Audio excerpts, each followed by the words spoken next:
పరిశుద్ధ గొప్ప దేవ ఘనమైన ఉన్నతమైన శ్రేష్టమైన నామానికి కృతజ్ఞతలు స్తోత్రములు చెల్లిస్తున్నాను. మరి ఒకసారి నేను మూలందరినీ సజీవ లెక్కలు దాచినాను. నీ ఉన్నతమైన కృపలో భద్రపరిచి మాట్లాడానండి సన్నిధిలో చేరినాయన. నీ విలువైన మాటలను వినడానికి మీరు ఇచ్చిన గొప్ప భాగ్యాన్ని బట్టి కృతజ్ఞతలు స్తోత్రములు చెల్లించుకుంటున్నాను. ఇదిగో నాయన నీ విలువైన మాటలోని వెళ్ళబోతుండగా మా హృదయాలను ఆయన సిద్ధపరుచుకుని నీ వాక్యం వైపు నైనా చెయ్యొగ్గి మా హృదయాలను ఆయన సరిదిద్దుకొనగలుగుటకు నీ వాక్యంలో వర్ధిల్లగలుగుటకు అట్టి కృపను మహాద్భాగ్యం అందరికీ అనుగ్రహించమని క్రీస్తు వారి అతి పరిశుద్ధమైన ప్రార్థన మనం అడిగేడుకుంటున్నాను. కూడి వచ్చిన మీ అందరికీ ప్రభు రక్షకుడైన క్రీస్తు నామములో వందనాలు వేసుకున్నాండి. మంచిది, మనం ఎక్కడి దాకా వచ్చినా గుర్తుందా? ఆదికాండంలో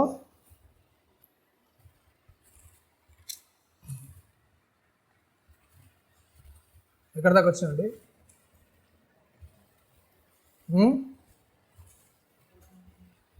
అబ్రహాం గారితో దేవుడు మాట్లాడతాడు. ఏమని మాట్లాడతాడు? సున్నతి చేసుకొని మాట్లాడతాడు. అబ్రహాం గారికి ఉన్న కళ ఏంటంటే ఇస్సాకు కాదు, ఎవరు అనుకుంటాడు? దేవుడిచ్చిన సంతానము ఇస్మాయిలే దేవుడిచ్చిన సంతానం అనుకుంటాడు. కానీ దేవుడు మరలా గుర్తు చేస్తాడు ఏంటంటే నీ ఆగరి సంతానం కాదు, షార నుంచి వచ్చిన సంతానం నుంచే తర్వాత తరమని నేను వర్ధిల్ల చేస్తాను అని చెప్తాను. మరి ఆయన పరిస్థితి ఏంటంటే ఆయనను కూడా నేను గొప్ప చేస్తాను, ఆయనకు కూడా 12 రాజులు ఉంటారు. ఓకేనా? అంత కింద సందర్భం అంతా కూడా ఉంటుంది. ఓకేనా? దేవుడు అబ్రహాంతో ఒడంబడిక చేస్తాడు, అవునా కదా? ఏంటంటే సున్నతి అనే ఒడంబడిక ద్వారా దేవుడు ఇంకా అబ్రహామును దగ్గరగా చేసుకున్న సందర్భాన్ని మనం 18వ అధ్యాయంలో మొత్తం మనం చూస్తాం. ఓకేనా? నెక్స్ట్ ఏంటంటే 18వ అధ్యాయం 17వ అధ్యాయంలో ఇదంతా జరుగుతుంది. 18వ అధ్యాయంలో మరలా ఆదికాండం 18వ అధ్యాయం ప్రారంభమవుతుంది. మరియు మమ్రే దగ్గరనున్న సింధూర వనంలో అబ్రహాము ఎండవేళ గుడార ద్వారమందు కూర్చొని ఉన్నప్పుడు యెహోవా అతనికి కనబడెను. అతడు కళ్ళెత్తి చూచినప్పుడు 3 మనుషులు అతని ఎదుట నిలవబడి ఉండిరి. అతడు వారిని చూచి గుడారపు వాకిటి నుండి వారిని ఎదుర్కొనుటకు పరిగెత్తి నీలమంటుకు వంగి, ప్రభువా, నీ కటాక్షము నా మీద ఉన్నయెడల ఇప్పుడు నీ దాసుని దాటిపోవద్దు, నేను కొంచెం నీళ్లు తెప్పించదను, దయచేసి కాళ్ళు కడుక్కొని ఈ చెట్టు కింద అలసట తీర్చుకొనుడి, కొంచెం ఆహారం తెచ్చదును, నీ ప్రాణములను బలపరుచుకొనుడి, తర్వాత మీరు వెళ్ళవచ్చును. ఇందు నిమిత్తం కదా నీ దాసుని యొద్దకు వచ్చితురని వారు నీవు చెప్పినట్లు చేయుదుమనగా. ఏమైందంటే ఏమైంది చెప్పండి? దేవదూతలు అనే వాళ్ళు వచ్చారు. ఓకేనా? అలా వెళ్తుంటే వాళ్ళు అబ్రహాం కంటపడ్డారు. అబ్రహాం కంటపడగానే అబ్రహాం గారు ఏం చేస్తున్నారు అంటే ఏంటంటే చెప్పండి, వాళ్ళని ఏం చేస్తున్నాడు? ఆతిథ్యం అనేది ఇస్తున్నాడు. అవును, ఆతిథ్యం ఇస్తూ చెప్తున్నాడు ఏంటంటే ఎండవేళ్ళలో పడొచ్చారు కాబట్టి ఏంటి అలసట తీర్చుకున్నావునా, నేను నీళ్ళు తెప్పిస్తాను, తాగండి, ఆహారం ఇస్తాను, ఏం చేయండి, తినండి అని వాళ్ళని బదిలాడి ఇంటికి తీసుకొని వచ్చాడు. తర్వాత ఏమైందో చూడండి 6వ వచనంలో, అబ్రహాము గుడారంలో ఉన్న షారా యొద్దకు వెళ్ళి నీవు త్వరపడి 3 మానికల మెత్తడి పిండి తెచ్చి పిసికి రొట్టెలు చేయమని చెప్పాను. ఏంటంటే చెప్పండి, షారా యొద్దకు వెళ్ళి అబ్రహాం గారు చెప్తున్నారు. అప్పటికాల వయసు ఎంత అండి? వయసు 17వ అధ్యాయం ప్రారంభం చూడండి. ఎంతంట అబ్రహాం గారి వయసు? ఎంతంట? 99 ఏళ్ళు. అవునా? ఇక షారా గారి ఏజ్. అవునా? అయితే ఇట్లాంటి పరిస్థితుల్లో ఉన్నప్పుడు అబ్రహాం గారు ఏం చేస్తున్నారు చెప్పండి? అవునా? ఆయనకున్న ఉత్సాహం, ఆయనకున్న ఊరు ఏంటంటే అతిథులు వచ్చారు కనుక ఏంటి చెప్పండి, త్వరగా వెళ్ళి శారమ్మ గారి దగ్గర చెప్తున్నాడు ఏంటంట 3 మానికల మెత్తడి పిండిని తీసుకోండి. ఓకేనా? బైబిల్లో ఒక మానిక వచ్చేసి 1 కిలో 500 గ్రాములు, అంటే కిలోన్నర. ఒక మానిక అంటే కిలోన్నర. ఓకేనా? 3 మానికలు అంటే 4 కిలోన్నర. అవునా? సారా యొద్దకు వెళ్ళి చెప్తున్నా, ఏంటి అంత పిండి చేసేసి ఏం చేయి నువ్వు, రొట్టెలు చేయమని చెప్తున్నాడు. ఓకేనా? మరి మీ ఇంట్లో పరిస్థితికి వస్తానే 1 కిలో 2 కిలోలు చేయాలంటే ఏమవుతుందో చెప్పండి. రొట్టెలు చేయాలంటే 1 కిలో ఎంతమందికి వస్తుంది మామూలుగా రొట్టెలు?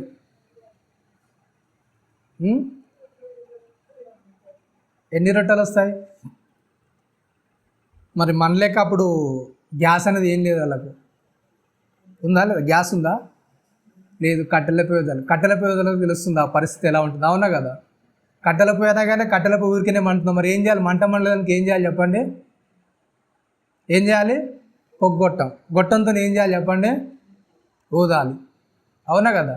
అంటే మెత్తని పిండి తెచ్చి ఈ 4.5 కిలోలు పిసికి రొట్టెలు చేసి ఇవన్నీ చేస్తారు. ఎలా ఉంటుంది చెప్పండి?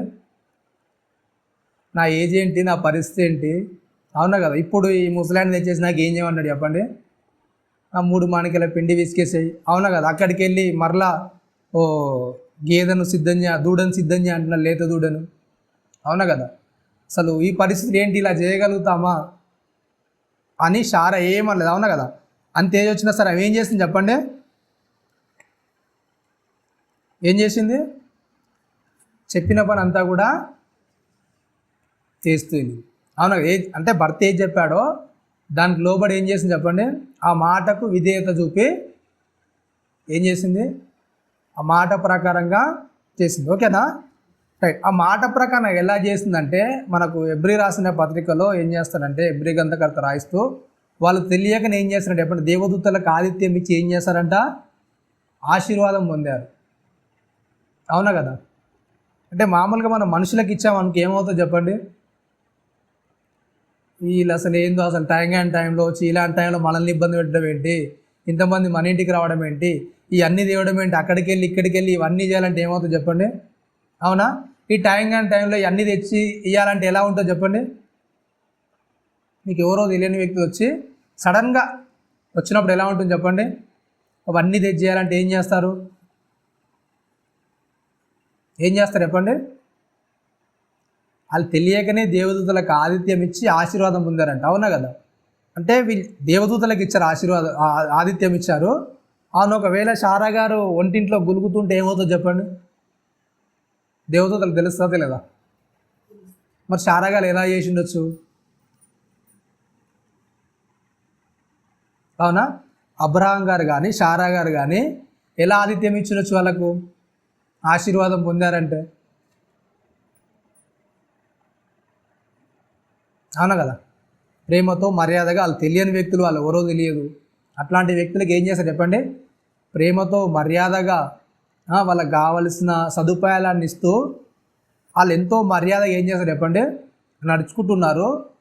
వాళ్ళ మనస్సు యొక్క స్థితిని బట్టి దేవదూతలు ఏం చేస్తారు చెప్పండి? వాళ్ళకు ఒక బహుమానాన్ని అనేది తెలియజేస్తున్నారు. వాళ్ళకు దేవుడు ఆల్రెడీ చెప్పాడు, మరలా వీళ్ళు వచ్చి చెప్తున్నారు ఆ బహుమానం గురించి. అవునా కదా? అంటే వాళ్ళ మనసులు ఎంత నిష్కల్మషంగా ఉన్నాయి. అవునా? ఎవరో తెలియని వ్యక్తులకు అంత జాగ్రత్తగా ఆతిథ్యం ఇవ్వగలుగుతాం మనం? అవునా కదా? తెలిసిన వాళ్ళు ఒకసారి 4 సార్లు వచ్చారనుకోండి, ఏమవుతుంది చెప్పండి? మన పరిస్థితి ఎలా ఉంటాయి? ఆతిథ్యం చాలా బాగా ఇస్తామా? మర్యాద ఇస్తారండి? చాలా మర్యాద చూస్తారా ఆతిథ్యం? అవునా కదా? మన ఇంట్లో కూర్చుంటే 4-5 సార్లు వచ్చారనుకోండి బయట చుట్టాలు, అవునా, వాళ్ళకు కూడా తెలుసు మన ఇంట్లో ఏమేమి ఉంటాయో వాళ్ళకు కూడా ఏమవుతుంది చెప్పండి? తెలుస్తుంది తెలియదా? మనం ఏం చేస్తాం అప్పుడు? కూర్చుంటాం. అవునా? ఎందుకు? ఇంట్లో ఏమున్నాయో వాళ్ళకి అన్నీ తెలుసు కనుక వాళ్ళు ఏం చేస్తారు? వాళ్ళకి నీళ్ళు కావాలా, ఏం కావాలో వాళ్ళు అన్నీ తెలుసు కనుక వాళ్ళు ఏం చేస్తారు? వెళ్ళి ఏం చేస్తారు? వాళ్ళే తెచ్చుకుంటారులే, వాళ్ళే చూసేసుకుంటారు. ఎందుకంటే వాళ్ళకి అన్నీ తెలుసు కదా. అవునా కదా? కానీ వీళ్ళ పరిస్థితి ఎలా ఉందంటే చెప్పండి? ఎవరైతే వాళ్ళు వచ్చారో అతిథులకు వాళ్ళ మర్యాద, వాళ్ళ మనస్సును బట్టి ఏం చేస్తారంటే చెప్పండి? దేవదూతలు వాళ్ళకు ఒక విషయాన్ని చెప్తున్నారు అక్కడ. ఏంటంటే చూడండి, ఇంకా చెప్తున్న 7వ విషయంలో, మరియు అబ్రాము పశువుల మందకు పరుగెత్తి ఒక మంచి లేత దూడను తెచ్చి ఒక పనివానికి అప్పగించును. వాడు దాన్ని త్వరగా ఏంటంట సిద్ధపరిచిన. ఏమైపోయింది చెప్పండి? అబ్రహాం ఏంటంటే చెప్పండి? ఏం చేశారంటండి? 7వ వచనంలో, మరియు అబ్రహాము పశువుల మందకు ఏం చేశారంట? పరిగెత్తి. ఆయన ఏజ్ ఎంత అండి? సుమారుగా 100 సంవత్సరాలు. ఆ వయసులో ఏం చేస్తున్నాడు? ఎప్పుడు అతిథులు వస్తే ఏం చేస్తున్నాడంట? ఏం చేస్తున్నాడు? పరుగులు పెడుతున్నాడు. అవునా కదా? వాళ్ళకి ఎలాంటి ఇబ్బంది కావద్దు, ఎలాంటి లేట్ కావద్దు. అవునా కదా? త్వరగా ఇచ్చేయాలి, త్వరగా ఆదిత్యం చేయాలి, మంచిగా చేయాలి. అవునా కదా? ఏం చేయాలి? అబ్రహాం గారు ఎలా ఉంది చెప్పండి? కుతూహలము. అవునా కదా? పరిగెత్తున్నాడు. ఇంకా తర్వాత 8వ వచనంలో అతడు వెన్నను పాలను తాను సిద్ధం చేయించిన దూడను తెచ్చి వారి ఎదుట పెట్టి వారు భోజనం చేయుచుండగా వారి యొద్ద వారి ఏంటంటే చెట్టు కింద నిలిచుండెను. ఏం చేస్తున్నాడు చెప్పండి? అంటే ఆదిత్యం ఎలా వేయాలో కొద్దిగా నేర్పిస్తున్నాడు అబ్రహాం గారి ద్వారా. ఏంటంటే చెప్పండి, ఎట్లా వేయాలంటే ఆదిత్యము ఎట్లా వేయాలి చెప్పండి? ఆదిత్యం మనం ఏంటి? మన ఇంటికి వచ్చిన వాళ్ళతో మనం ప్రవర్తించాల్సిన విధానం. ఓకేనా?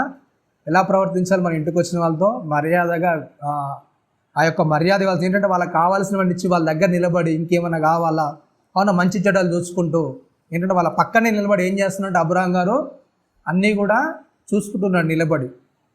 అవునా కదా? వాళ్ళ దగ్గరే ఉండి. అంటే వాళ్ళ ఇంటికి వచ్చినప్పుడు ఎప్పుడైతే మన ఇంటికి ఒక అతిథి వస్తాడో వాళ్ళకి కావాల్సిన ఏం చేయాలి చెప్పండి? దగ్గరగా ఉండి మర్యాద అనేది మనము చాలా జాగ్రత్తగా మనము చేయబద్దులమై ఉన్నాం. ఓకేనా? నెక్స్ట్ ఇంకేంటంట? వారతనితో నీ భార్య అయిన శారా ఎక్కడున్నదని అడుగగా అతడు ఆమె గూడారంలో ఉన్నదని చెప్పాను. అందుకైన మీదటికి ఈ కాలమున నీ యుద్ధకు ఏంటంటే నిశ్చయంగా మరలా మేము వస్తాము. అప్పుడు నీ భార్య అయిన శారాకు ఒక కుమారుడు కలుగునని చెప్పాను. ఏంటంటే చెప్పాను? ఒక శుభవార్తని చెప్పి ఏంటంటే చెప్పండి? ఏంటంట? వాళ్ళ మంచి మనస్సు, వాళ్ళు ఇచ్చే ఆతిథ్యము, వాళ్ళ మర్యాద. అవునా కదా? వాళ్ళ మనస్సులు ఎలాంటి కల్మషం లేకుండా వాళ్ళు చేసే విధానాన్ని బట్టి ఏమైపోయిందంటే చెప్పండి? ఏమైపోయింది చెప్తున్నా? ఒక మంచి వార్త చెప్తున్నాడు. ఏంటంట? తర్వాత మేము ఒక సంవత్సరం, అంటే తర్వాత సంవత్సరం మేము వస్తారని ఏమవుతుంది చెప్పండి? శారాకు ఒక కుమారుడు, అంటే ఇక కుమారుడు ఏదైతే దేవుడు వాగ్దానం చేశాడో ఇస్సాకు, ఆ కుమారుడు శారా ద్వారా వస్తాడని ఏం చేస్తున్నారు దేవదూతలు? అబ్రహాం గారికి తెలియజేస్తున్నారు. అవునా? ఎప్పుడైతే మన మనస్సు అనేది నిష్కల్మషంగా ఉంటుందో దాన్ని బట్టి దేవుడు ఏం చేస్తాడంటే మరొకసారి గుర్తు చేస్తున్నాడు. ఏంటంటే చెప్పండి? ఏం చేస్తాడు? ఆశీర్వదిస్తాడు. అవునా కదా? దేవుడు అంటే మన పరిస్థితిని బట్టి వాళ్ళకున్న కన్ఫ్యూజ్ ఏంటంటే శారా గారికి ఏమైపోయింది చెప్పండి? స్త్రీ ధర్మం అనేది ఆగిపోయింది. దాన్ని బట్టి ఆమె నవ్వుతుంటుంది. అవునా కదా? అవునా? దాన్ని బట్టి నవ్వుతున్నా సరే ఏమవుతుంది చెప్పండి? అది కాదు. ఎందుకంటే దేవుడు తలుచుకుంటే ఏదైనా కూడా చేయగలుగుతాడన్న విషయాన్ని అక్కడ చెప్తూ ఉంటాడు. ఓకేనా? రైట్. అయితే ఇదంతా అయిపోయింది. ఇదంతా అయిపోయిన తర్వాత ఇంకేంటంటే ఇదొక విషయాన్ని చెప్పారు. ఓకేనా? ఆయన ఒక మంచి శుభవార్త అనేది చెప్పాడు, అయిపోయింది. తర్వాత ఇంకేంటంటే కొన్ని పర్సనల్ విషయాలు అనేది దేవుడు డిస్కస్ చేస్తుంటాడు అబ్రహాం గారితో. అవునా కదా? 20వ వచనం చూడండి, 19వ వచనంలో ఎట్లనగా యెహోవా అబ్రహాము గురించి చెప్పినది అతనికి కలగజేయనట్లు తన తరువాత తన పిల్లలను తన ఇంటి వారును నీతి న్యాయములు జరిగించుచు యెహోవా మార్గమును గైకొనుటకు అతడు వారికి ఆజ్ఞాపించినట్లు నేను అతన్ని ఎరిగి ఉన్నాను. ఏమని ఎరిగి ఉన్నాడంటే చెప్పండి? అబ్రహాం గారికి సంతానం ఇస్తే ఏం చేస్తారంట? ఆ సంతానానికి ఏం చెప్తాడని దేవుడు ఎరిగి ఉన్నాడంటే చెప్పండి?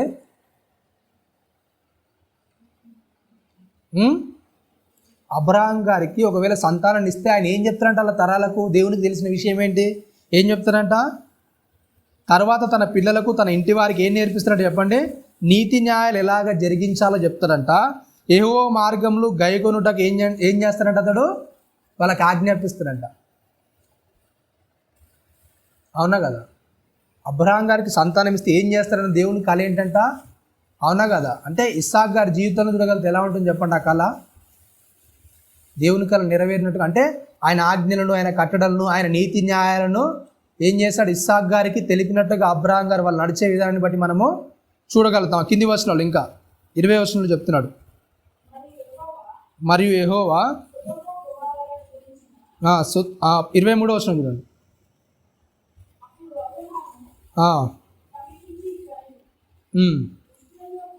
దుష్టులతో కూడా ఏం చేస్తున్నాడు చెప్పండి, ఒక విషయాన్ని అనేది తెలియజేశాడు. ఏంటంటే అసలు వాళ్ళు వచ్చిన పని ఏంటంటే దేని గురించి అంటే చెప్పండి, సొదొమ గొమొర్రాలను నాశనం చేయడానికి వచ్చారు. అవునా కదా? ఆ విషయాన్ని ఏం చేస్తున్నాడు, అబ్రహాం గారితో దేవుడు పంచుకుంటున్నాడు. అవునా కదా? దేవునికి అబ్రహాం గారికి ఎంత బాండింగ్ ఉందంటే ఆ ప్రతి దాన్ని కూడా ఏం చేస్తున్నాడు చెప్పండి, అబ్రహాం గారితో దేవుడు ఏం చేస్తున్నాడు, పంచుకుంటున్నాడు. అబ్రహాం గారు కూడా ఏం చేస్తున్నాడంటే అక్కడ ఒకవేళ 50 మంది ఉంటే నువ్వు వదిలేస్తావు ఆ ప్రదేశాన్ని. అవునా కదా? 30 మంది ఉంటే అలా తగ్గించుకుంటూ ఏం చేస్తాడు చెప్పండి, 31వ వచనంలో. అందుకతడు ఇదిగో ప్రభువుతో మాట్లాడ తెగించితిని, ఒకవేళ అక్కడ 20 మంది కనబడుదురేమో, అయినప్పుడు ఆయన ఆ 20 మందిని బట్టి చేయకుందుననగా అతడు ప్రభువు కోపగింపని ఎడల నేను ఇంకొక మారు మాట్లాడేదను, ఒకవేళ అక్కడ 10 మంది కనబడుదురేమో అనినప్పుడు ఆయన ఆ 10 మందిని బట్టి నాశనం చేయక ఉందినను. యెహోవా అబ్రాహాముతో మాట్లాడుట చాలించి వెళ్ళిపోయాను. ఏముందండి చెప్పండి, 50 నుంచి స్టార్ట్ చేసి ఎక్కడికి వచ్చాడు చెప్పండి, 10 మంది ఉన్నా సరే ఆ ప్రదేశాన్ని నేను ఏం చేయను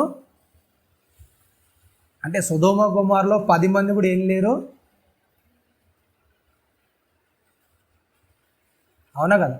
అంటే సొదొమ గొమొర్రాలో 10 మంది కూడా ఏం లేరు చెప్పండి, నీతిమంతులు లేరు. అవునా కదా?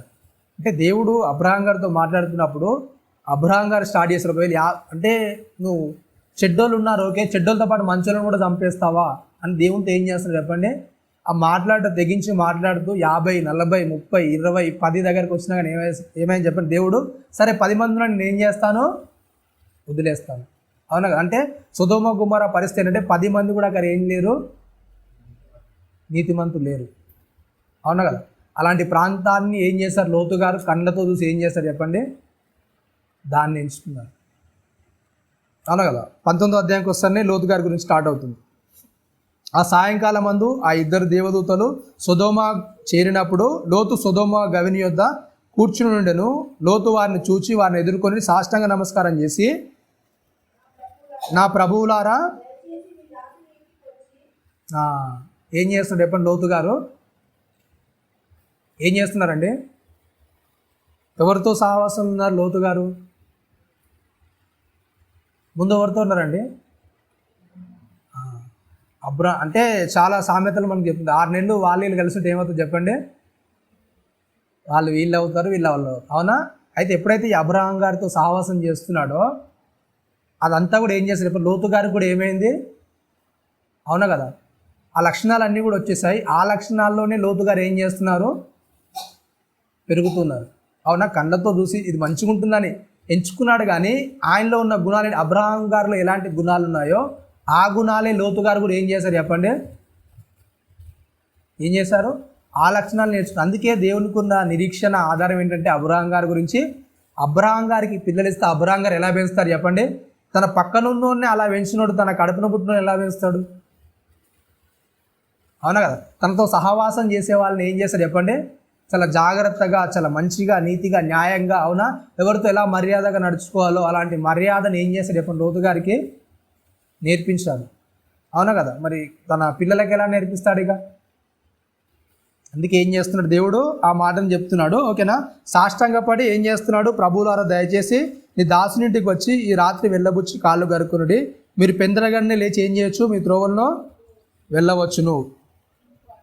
అందుకు వారు అలాగూ కాదు, నడివీధిలో రాత్రి వెళ్ళబుచ్చుదామని చెప్పిరి.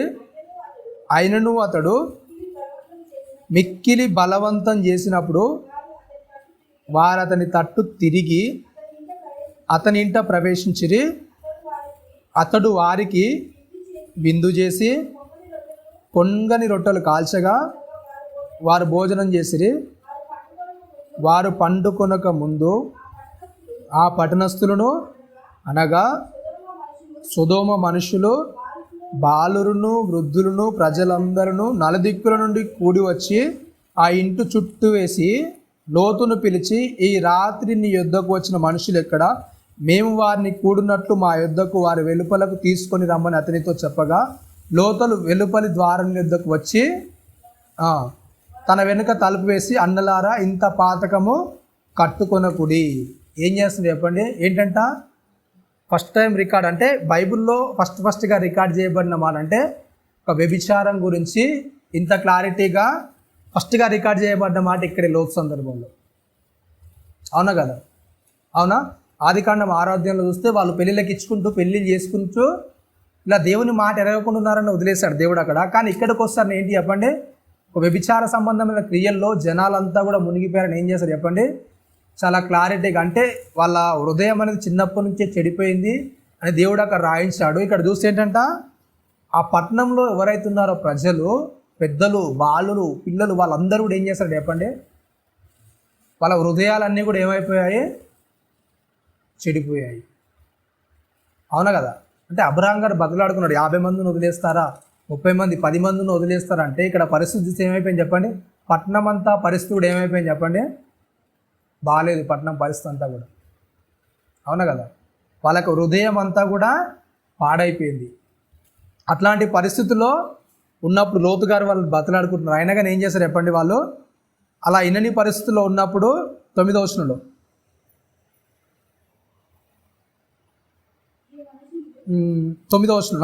ఈ మనుషులు నా ఇంటి వద్దకు వచ్చినారు కనుక వారిని మీరు ఏమీ చేయకూడదని చెప్పినప్పుడు వారిని అవతలికి పొమ్మని, మరియు వీడెవడో మనలోనికి పరదేశిగా వచ్చి తీరిపరిగా నుండా చూస్తున్నాడు కాగా వారికంటే ఎక్కువ కీడు వీడికి చేసేదేమని చెప్పి లోతు అను ఆ మనుష్యుని మీద దొమ్మిగా పడి తలుపు పగలగొట్టకు సమీపించిరి. అయితే ఆ మనుష్యులు తమ చేతులు చాపి లోతును ఇంటిలో తమ యొద్దకు తీసుకొని తలుపు వేసిరి. అప్పుడు వారు పిన్నలు మొదలుకొని పెద్దల వరకు ఆ ఇంటి ద్వారం యొద్ద కనుమబ్బు కలుగజేయగా ఆ ద్వారము కనుగొనలేక విసిగిది. అప్పుడు లోతుతో, ఇక్కడ నీకు మరి ఎవరన్నా ఉన్నారా? నీ అల్లులు, నీ కుమారుని, కుమార్తెలను, ఈ ఊరిలోని కలిగిన వారందరినీ వెలుపల తీసుకొని రమ్ము. మేము ఈ చోటును నాశనం చేయవచ్చుమని వారిని గురించి మొర యెహోవా సన్నిధిలో గొప్పదాయను గనుక దాన్ని నాశనం చేయుటకు యెహోవా మమ్మను పంపినని చెప్పగా, లోతు బయటకు వెళ్ళి తన కుమార్తెలను పెండ్లాడనైన తమ అల్లులను మాటలాడి లెండి, ఈ చోటు విడిచి వెళుదాం రండని యెహోవా ఈ పట్టణం నాశనం చేయబోతున్నాడని చెప్పాను. అయితే అతడు తన అల్లుల దృష్టికి ఏంటంట? ఎగతాళి చేయువాని వలె ఆయను. తెల్లవారినప్పుడు ఆ దూతలు లోతును త్వరపెట్టి, లెమ్ము, ఈ ఊరి దూషశక్తిలో నశించిపోకుండా నీ భార్యను ఇక్కడున్న నీ 2 కుమార్తెలను తీసుకొని రమ్మని చెప్పిరి. అతడు తడువు చేసెను. అప్పుడు అతని మీద యెహోవా కనికర పడుట వలన ఆ మనుష్యులు అతని చేతిని, అతని భార్య చేతిని, అతని 2 కుమారుల చేతులను పట్టుకొని వెలుపలికి తీసుకొని వచ్చి ఆ ఊరు బయట నుంచిరి. ఆ దూతలు వారు వెలుపలికి తీసుకొని వచ్చిన తర్వాత, మీ ప్రాణము దక్కించున్నట్లు పారిపొమ్ము, నీ వెనుకకు చూడకము, ఈ మైదానంలో ఎక్కడనూ నిలవక నీవు నశించిపోకుండా ఆ పర్వతమునకు పారిపోమని చెప్పగా, లోతు, ప్రభువా అలాగూ కాదు, ఇదిగో నీ కటాక్షము నీ దాసుని మీద వచ్చినది, నా ప్రాణము రక్షించుకొనుటకు నీవు నా ఎడల కనపరిచిన నీ కృప గణపరిచితివి. ఆ పర్వతమందు తప్పించుకొని పోలేను, ఈ కీడు నాకు సంభవించి చచ్చిపోదునేమో. ఇదిగో పారిపోవటకు ఈ ఊరు సమీపంలో ఉన్నది, అది చిన్నది, నన్ను అక్కడికి తప్పించుకొని పోనిమ్మని. అది చిన్నది కదా, నేను బ్రతుకుదునని చెప్పాను. ఓకేనా? ఆయన ఇదిగో ఈ మాట చెప్పి ఈ ఊరు నాశనం చేయను, ఈ విషయంలో నీ మనవి అంగీకరించింది, నీవు త్వరపడి అక్కడికి తప్పించుకొని పొమ్మని. నీవు అక్కడికి చేరుకొని నేనేమీ చేయవలనని అందుచేత ఆ ఊరికి సోయర్ అని పేరు పెట్టబడెను. లోతు సోయరుకు వచ్చినప్పుడు ఆ దేశంన సూర్యుడు ఉదయించెను. అప్పుడు యెహోవా సొదొమ మీదను గొమొర్రా మీదను యెహోవా యొద్ద నుండి అగ్ని ఏంటంట గంధకమును అగ్నిని ఆకాశం నుండి కురిపించి ఆ పట్టణములను ఆ మైదానం అంతటిని ఆ పట్టణంలో నివసించు వారందరినీ నేల మొలకలను నాశనం చేశాను. ఏమైపోయిందంటే చెప్పండి, వాళ్ళకి చెప్పింది ఏంటంటే ఈ పట్టణం అనేది బాగోలేదు. అవునా, దేవుని ఉగ్రత అనేది ఆ పట్టణం మీద రగులుకుంది. ఏమైపోయింది చెప్పండి, ఆ పట్టణాన్ని అంతా కూడా ఏం చేస్తాడు చెప్పండి, అగ్ని గంధకాలతో గాల్చేశాడు. అవునా కదా? అంటే ఎప్పుడైతే ఒక మనిషిలో ఆ మనస్సు అనేది సరిగా ఉండదో ఆ మనస్సును బట్టి దేవుడు ఏం చేస్తాడు చెప్పండి, తన ఉగ్రత అనేది చూపిస్తాడు. ఓకేనా, రైట్. ఇక్కడ ఏంటంటే ఫస్ట్ ఏం చేస్తాడు చెప్పండి, శారం ఎలా ఉంది చెప్పండి, అబ్రాహాంకి ఏం చేసింది, లోబడింది. అవునా, నెక్స్ట్ ఇక్కడ ఇంకొక స్త్రీ కూడా ఉంది. ఎవరు ఆమె? ఏమైపోయింది చెప్పండి ఆమె? 26వ వచనంలో, అయితే లోతు భార్య అతని వెనక నుండి తిరిగి చూచి ఉప్పు స్తంభమాయను. ఏమైందంటే చెప్పండి, ఆల్రెడీ వాళ్ళు హెచ్చరించాలి, ఇలా పోవద్దని చెప్పారు. అవునా కదా? చెప్పిన తర్వాత ఏమైందంటే చెప్పండి, లోతు భార్య అతని వెనక నుండి ఏంటంట తిరిగి చూసింది. ఆల్రెడీ వద్దని హెచ్చరించాలి, అలా చేయొద్దని చెప్పారు. చెప్పినా కానీ లోతు భార్య ఏం చేసింది, ఆమె పేరు అనేది రాయబడలేదు కానీ ఏంటంటే చెప్పండి, లోతు భార్య అని చెప్పాడు అంతే. అవునా కదా? అంటే వెనకకు చూసి ఏమైపోయింది, ఆమె ఉప్పు స్తంభం అయిపోయింది. అవునా కదా? ఎప్పుడైతే కుటుంబం అనేది దేవుని మాట విని సక్రమంగా ఉంటుందో ఏమవుతుందో చెప్పండి, అబ్రహాం గారి విషయానికి వస్తాను ఏమైపోయింది, ఆశీర్వాదం అనేది వాళ్ళు తెచ్చుకున్నారు. అవునా కదా? ఇక్కడ ఎప్పుడైతే ఆ లోతు మాట వినకుండా ముందు ఆమె ఏమైపోయింది చెప్పండి, ఉప్పు స్తంభంగా మారిపోయిన విషయాన్ని మనం చూస్తున్నాం. అంటే దేవుని మాట ఎప్పుడైతే మనం విని జాగ్రత్తగా వెళ్తామో దాన్ని బట్టి మనకి ఏమవుతుందో చెప్పండి, దేవుళ్ళు ఉన్నతంగా మనము ఫలించగలుగుతాం. దేవుడు ప్రతిదాన్ని మనకు జాగ్రత్తగా చూడగలుగుతాం. దేవుని మాట వినకుండా ఎప్పుడైతే మన దృష్టి అనేది పక్కెళ్తుందో మన పరిస్థితి ఏమవుతుంది చెప్పండి, ఏమవుతుంది, దేవునిలోనికి వెళ్లకుండా అది అడ్డుగా మారిపోతుంది. ఓకేనా. 27వ వచనంలో, తెల్లవారినప్పుడు అబ్రహాము లేచి తాను యెహోవా సన్నిధిని నిలిచిన చోటుకు వచ్చి సొదొమ గొమొర్రా తట్టు ఆ మైదాన ప్రదేశం యావత్తు చూడగా అది ఆ ప్రదేశం పొగ ఆవాయు పొగ వల్ల ఏంటంట లేచి ఉండెను. దేవుడు ఆ మైదానమునకు పట్టణములను పాడు చేసినప్పుడు దేవుడు అబ్రహామును జ్ఞాపకం చేసుకొని లోతు కాపురమున్న పట్టణములను నాశనము చేసినప్పుడు ఆ నాశనము నుండి మధ్య నుండి లోతును నశించకుండా ఏం చేశారంట, అతన్ని తప్పించును. ఏం చేస్తారంట చెప్పండి, అబ్రహాం గారిని జ్ఞాపకం చేసుకుని ఏం చేశారంట, లోతుని ఏం చేశాడు, లోతుని ఒక్కరిని ఆ ప్రదేశం నుంచి తప్పించాడు. అవునా కదా? అంటే వాళ్ళ పరిస్థితులు ఎలా ఉన్నా సరే లోతు ఏం చేశాడు చెప్పండి, దేవునికి లోబడ్డాడు. కాబట్టి లోతు కుటుంబాన్ని ఏం చేశాడు దేవుడు, సపరేట్గా తప్పించినట్టుగా మనం చూస్తాం. 30వ వచనంలో, లోతు సోయర్లో నివసించడానికి భయపడి తన 2 కుమార్తెలతో కూడా సోయర్ నుండి పోయి ఆ పర్వతమందు నివసించెను. అతడు అతని 2 కుమారులు గుహలో నివసించిరి.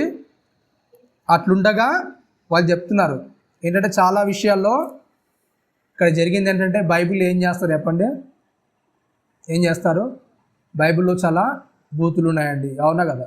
బైబిల్ చాలా బూతు పుస్తకం అండి అని చెప్తుంటారు. అవునా కదా? అయితే అక్కడ జరిగించిన క్రియ ఏంటంటే వాళ్ళు వ్యభిచారంలో ఉన్నారు. అవునా కదా?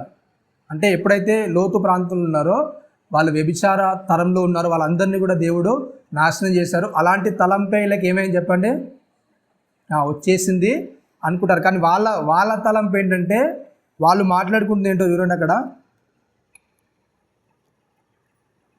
30. అట్లుండగా అక్క తన చెల్లెలితో, మన తండ్రి ముసలివాడు సర్వలోక మర్యాద చొప్పున మనతో పోవుటకు, వాళ్ళకున్న ఆలోచన ఏంటంటే చెప్పండి, ఏం చేస్తున్నాడంట, మనం పెళ్లి చేసుకొని మరలా ఈ లోకాన్ని విస్తరింపజేయాలంటే ఏమైపోయింది, వాళ్ళ ఆలోచన ఎక్కడ అయిపోయింది చెప్పండి, ఇక్కడ అయిపోయింది. ఇక పురుషులు ఎవరు లేరు, అవునా కదా. దేవుడు అందరినీ నాశనం చేస్తాడు, అవునా కదా. మాతో పాటు వచ్చిన మా అమ్మను కూడా ఏం చేశాడు దేవుడు, చూడొద్దని ఆజ్ఞకి ఏం చేశాడు దేవుడు, నాశనం చేశాడు. అంటే మేము ముగ్గురం తప్ప ప్రపంచంలో ఎవరు కూడా ఏం చేయలేదు, మిగలేదు, అవునా కదా. మేము ముగ్గురం తప్ప ప్రపంచంలో ఎవరు కూడా మిగలేదు. వేరే వాళ్ళ దగ్గరికి వెళ్దామంటే వేరే పురుషులు ఎవరు కూడా లేరు. కాబట్టి మాతో ఏం చేయదు, జనాభా అంతా కూడా ఏం చేయొద్దు, ఏం చేయదు చెప్పండి. వాళ్ళ ఆలోచన అక్కడికే ఆగిపోయి ఏం చేశారు, జనాభా మనతో ఆగిపోవద్దు కనుక ఏం చేశారు, వాళ్ళు ఏం చేశారు చెప్పండి, లోతుకు మద్యాన్ని ఇచ్చేసి, అవునా కదా, ఆ తప్పు వాళ్ళు జరిగించారు. అవునా, లోతుకు ఆ సందర్భం అనేది తెలియదు, దానికి మద్యాన్ని ఇచ్చారు, వాళ్ళు చేశారు. వాళ్ళకున్న ఆలోచన ఏంటంటే ప్రపంచం అంతా కూడా అంతమైపోతుంది, మన ముగ్గురితోనే అంతమైపోతే ఎలా అని వాళ్ళు ఏం చేశారు, అవునా కదా. లోక మర్యాద చొప్పున ప్రపంచంలో మనం పోవడానికి ఎవరు కూడా లేరు. అంటే వాళ్ళ తెలివి తక్కువతనము, అవునా కదా. అంటే ప్రపంచం అంతా కూడా నాశనం అయిపోయింది, ఇక ప్రపంచ జనాభా ఎవరు కూడా ఉండరు కనుక మనం ఏం చేయాలి, ప్రపంచాన్ని విస్తరింపజేయాలని వాళ్ళ ఆలోచన, వాళ్ళ మైండ్, చిన్న మైండ్ని బట్టి వాళ్ళు ఏం చేశారు, ఆ తప్పు కార్యక్రమాన్ని జరిగించారు, అవునా కదా. అంటే వాళ్ళ చిన్న మెచ్యూర్ మైండ్ అంటారు కదా, కొంతమందికి మైండ్ అనేది మెచ్యూర్ కదా, అవునా కదా. మనుషులు పెరుగుతారు కానీ వాళ్ళ మైండ్ అనేది పెరగదు. అట్లాంటి దశలో వాళ్ళు ఏం చేస్తారు, అలా ఆ తప్పు అనేది జరిగించేస్తారు. ఓకేనా, రైట్. ఇంకా చెప్తున్నాడు అక్కడ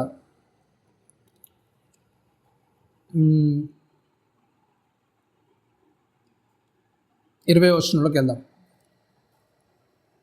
అయితే ఆ వచనంలో అంతా కూడా ఏంటంటే వాళ్ళు జరిగించిన సందర్భంలో వాళ్ళు గర్భవతులు అవుతారు, అవునా. 37వ వచనంలో వారిలో పెద్దదాని కుమారుని కానీ వానికి మోయాబు అని పేరు పెట్టిన అతడు నేటి వరకు మోయాబీలకు ఏంటంట, మూల పురుషుడు. ఓకేనా, ఏంటంట, ఫస్ట్ పెద్ద ఆమె వెళ్ళింది, ఆమె గర్భవతి అయింది, ఆమెకు కొడుకు పుట్టాడు, ఆయన మోయాబులందరికీ కూడా మూల పురుషుడు. నెక్స్ట్ ఆమెకు కూడా కొడుకు పుట్టాడు, ఆయన వానికి ఏంటంట బెన్నమ్మి అని పేరు పెట్టను, అతను నేటి వరకు ఏంటంట అమోనీయులకు మూల పురుషుడు. ఓకేనా, ఫస్ట్ పెద్ద ఆమెకి ఏంటంట వాళ్ళు మోయాబీలకు మూల పురుషుడు, సెకండ్ ఆమెకు వస్తాను ఏంటంటే అమోరీయులకు వీళ్ళు మూల పురుషుడు. ఓకేనా, ఆమె అలా తప్పు చేయడం ద్వారా వాళ్ళు వచ్చారు. 20వ అధ్యాయంలోకి వస్తారని అక్కడ అబ్రాహాము దక్షిణ దేశం వరకు తరలిపోయి కాదేశునకు షూరునకు మధ్య ప్రదేశంలో గెరారులో కొన్నాళ్ళు ఉండెను. అప్పుడు అబ్రాహాము తన భార్య అయిన శారాను గూర్చి ఈమె నా చెల్లెలని చెప్పెను గనుక గేరారు రాజైన అబీమెలెకు శారాను పిలిపించి తన ఇంట చేర్చుకుని ఏం చేస్తారు చెప్పండి. మరలో ఏం చేస్తారు, అబ్రహాం గారు మరలో ప్రదేశానికి వెళ్ళారు. అక్కడికి వెళ్ళగానే మరలా అక్కడ ఏం చేస్తారు చెప్పండి. మనం ఎక్కడికి వెళ్ళినా సరే ఏం చేయాలి, ఫస్టే ఏం చేస్తాడు, సారా గారితో ఒక నిబంధన చేస్తాం. మనం ఎక్కడికి వెళ్ళినా సరే ఏం చెప్పాలి చెప్పండి, నీవు నాకు చెల్లవని చెప్పాలి. ఓకేనా, అదే ఏం చేస్తున్నాడు, మరలా దాన్నే కంటిన్యూ చేస్తున్నాడు. కంటిన్యూ చేసిన తర్వాత ఏమైంది, మరలా దేవుడు ఏం చేస్తాడు, అబీమెలెకును హెచ్చరిస్తాడు, మరలా అబ్రహాం గారి దగ్గరికి మరలా శారాను చేరుస్తాడు. అవునా కదా, ఇవన్నీ కూడా ఇలా అయిపోతుంటాయి. ఇంకా చూడండి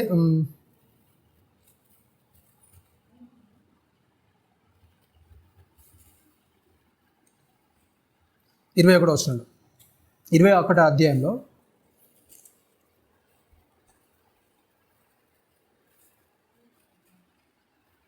21వ అధ్యాయం యెహోవా తాను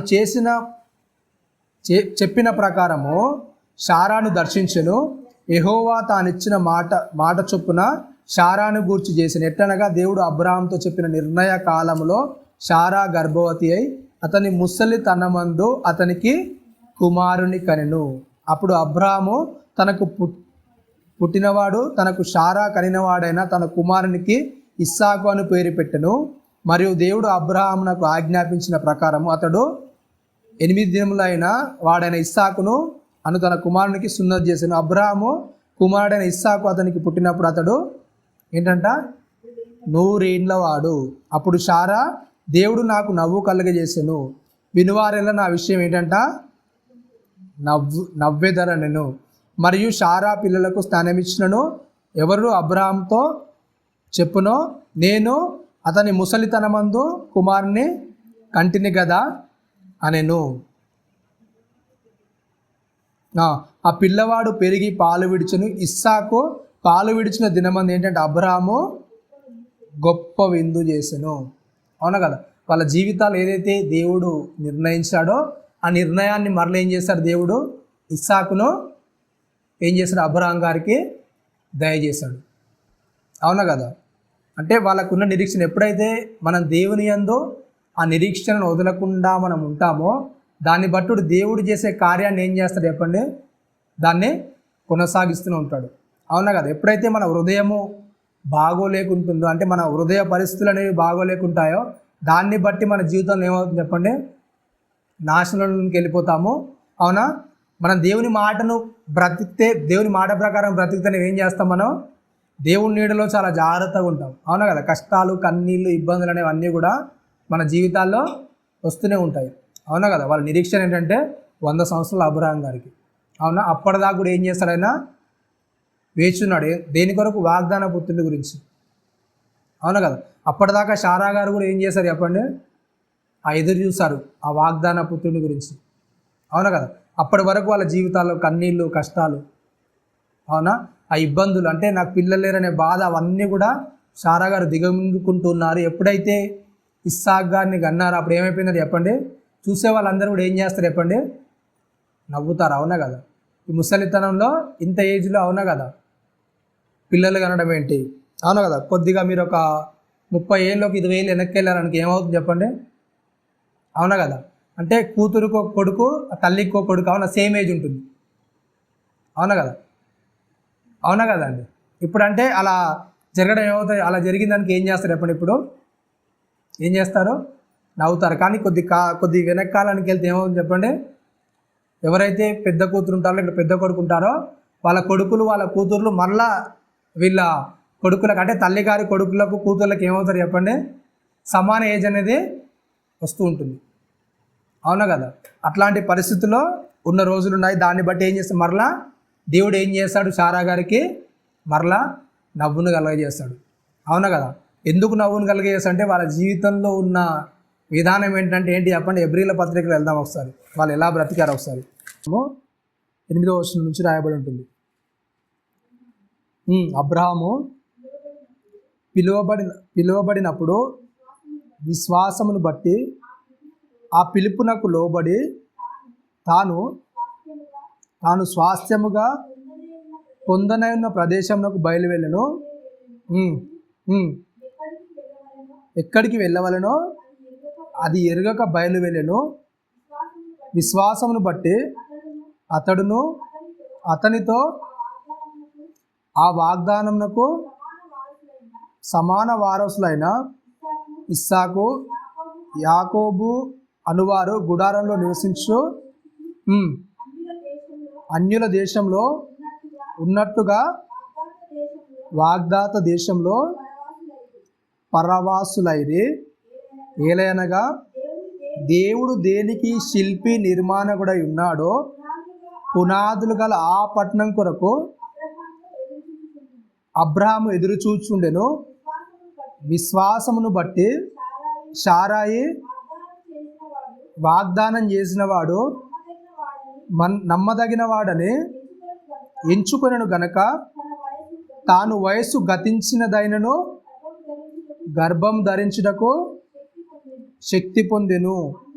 అందుచేత మృతతుల్యుడైన ఆ ఒకని నుండి సంఖ్యకు ఆకాశ నక్షత్రముల వలెను సముద్ర తీరమందలి లెక్కింప సత్యము కానీ ఇసుక వలెను సంతానం కలిగి. ఏంటంటే చెప్పండి? వాళ్ళ గురించి ఏమని రాయబడింది అక్కడ? ఏంటంటే చెప్పండి? వాళ్ళిద్దరికి గల ఆలోచన, వాళ్ళిద్దరికి గల కోరిక ఏంటంటే చెప్పండి? ఏంటంట? దేవుని వాగ్దాన ప్రదేశంలోకి ఎప్పుడైతే వాళ్ళు ఉన్నారో దేవుడు ఇచ్చిన ప్రదేశం అది. అవునా కదా? అవునా? వాళ్ళు మంచిగా ఏం చేయొచ్చు? ఇల్లులు కట్టుకోవచ్చు, బంగ్లాలు కట్టుకోవచ్చు. అవునా కదా? ఎప్పుడైతే అబ్రహాం గారు బయటికి వెళ్తారో ఐగుప్తు నుంచి, అక్కడ రాయబడిన మాట ఏంటంటే బహుధనవంతుడికి వెళ్తారంట. అవునా కదా? బహుధనవంతుడిగా ఉన్నప్పుడు మరి ఎలా ఉండాలి? ధనవంతుడిగా ఉంటే ఎలా ఉండాలి చెప్పండి?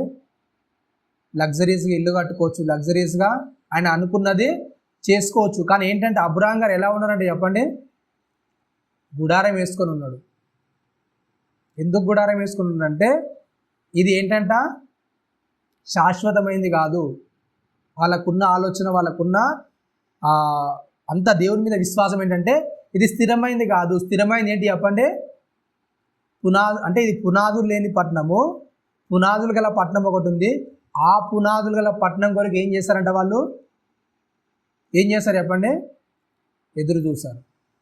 అవునా కదా? అంటే పునాదులు గల పట్టణం కొరకు వాళ్ళు ఏం చేస్తారు చెప్పండి, ఎదురు చూశారు. ఆ ఎదురు చూడడాన్ని బట్టే దేవుడు ఏం చేస్తారు చెప్పండి, వాళ్ళను చాలా జాగ్రత్తగా, అంటే వాళ్ళకి సంబంధించిన ప్రతి విషయాన్ని కూడా దేవుడు చాలా జాగ్రత్తగా రాయించుకుంటూ తీసుకొని వచ్చాడు. అవునా కదా? వాళ్ళు ఎలా లోబడలు, వాళ్ళ విశ్వాసం ఏంటి, అవునా కదా? దేవుని కొరకు ప్రతిదీ కూడా ఏది చేయమంటే వాళ్ళు ఏం చేస్తారు చెప్పండి, దేవునికి లోబడున్నారు. అవునా కదా? అవునా? ఆ మృత్యుల్యం అంటే ఒక ముసలితనం వచ్చినా సరే శారా గారికి ఉన్న నమ్మకం ఏంటి చెప్పండి, అక్కడ నవ్విందని రాయబడి ఉంది. కానీ ఎబ్రీ పత్రికలోకి వస్తాను ఏంటి చెప్పండి, ఏంటంట రాశారు. అవునా కదా? అక్కడ నవ్వింది ఏరణ చేసినట్టుగా మనం చూస్తాం. అవునా కదా? అది కారణంలో ఏమంటుందంటే ఈ వయసులో నేను పిల్లలకి అంటే నన్ను ఏం చేస్తాను చెప్పండి, కొద్దిగా ఎగతాళిగా మాట్లాడినట్టు నవ్వినట్టు మనం చూస్తాం. కానీ ఎబ్రీ గ్రంథకర్తకు వస్తానే ఎబ్రీ గారు రాసి చెప్తాను ఏంటంటే చెప్పండి, ఏంటంట దేవుడు నమ్మదగిన వాడు, ఏదంటే అది ఏం చేస్తాడు చెప్పండి, చేస్తాడు. అవునా కదా? వాళ్ళ విశ్వాసం చాలా గొప్పది. అవునా కదా? అలా విశ్వాసంతో నుండే తర్వాత తరాలు ఏం చేస్తారు చెప్పండి, వాళ్ళు నిలబెట్టారు అబ్రహాం గారు. అందుకే ఇస్సాకు, యాకోబు. అవునా కదా? అంటే తన తర్వాత తరాన్ని గురించి వ్రాయించినట్టుగా అబ్రహాం గారు ఏం చేస్తారు చెప్పండి, తన తరాన్ని కాపాడుకుంటూ వచ్చాడు. అవునా కదా? మరి మన జీవితంలో కూడా ఎప్పుడైతే మనం బ్రతుకుంటుందో, మనం బ్రతుకుతున్న బ్రతుకు అనేది ఏం చేయాలి చెప్పండి, అవతలూరికి ఏం చేయాలి చెప్పండి, తర్వాత తరానికి ఏం చేయాలి, మనము ఏం చేయాలి, చూపించగలగాలి. అవునా కదా? మనం బ్రతుకుతున్న బ్రతుకు అనేది ఆ యొక్క మన తరంలో దేవుని గురించి బ్రతికే విధానం అనేది అవతలలో ఏం చేయాలి చెప్పండి, నేర్చుకోగలగాలి. మనల్ని చూసి అవతలలో ఏం చేయాలి, నేర్చుకోగలగాలి. అంటే దేవుని కొరకు ఇలా బ్రతకాలా అని ఏం చేయాలి, వాళ్ళు నేర్చుకోగలిగేలా మన బ్రతుకు జీవితం అనేది ఉండాలి. కాబట్టి అట్లాంటి జీవితాల్లోనికి మనము మన జీవితాన్ని కట్టుకోవాలని కోరుకుంటూ ఈ చిన్న మాటలు ముగిస్తాను. తలవంచుకొని ప్రార్థించుకుందాం. పరిశుద్ధ మహాగణుడ, నీ ఘనమైనతమైన శ్రేష్ఠ నామానికి కృతజ్ఞతలు స్తోత్రములు చెల్లిస్తున్నాను. విన్న మాటలు నేను మా హృదయంలో ఫలించినాను. నీ కొరకు నాయన మా జీవితాలు నాయన విశ్వాస సహితమైన భక్తితో నాయన నీ మీద నమ్మకం కలిగిన ఆయన మా భక్తి జీవితాన్ని ముందుకు వెళ్ళగలుగుటకు నాయన మీ యొక్క కృపను వాటి సాయాన్ని మా అందరికీ అనుగ్రహించిన ఆయన, నీలో ఇంకా నేను బలంగా ఎదుగుటకు నాయన, రాబోయే తరాలకు నాయన గొప్ప భక్తిని నాయన, నీ యొక్క ఉద్దేశాలను నాయన చెప్పగలుగుటకు, వాటిని మా జీవితంలో కొనసాగించగలుగుటకు నాయన అటు కృపను మహాద్భాగ్యం అందరికీ అనుగ్రహించమని క్రీస్తు వారి పరిశుద్ధ ప్రార్థన మళ్ళీ అడిగేడుకుంటున్నాను అందరికీ.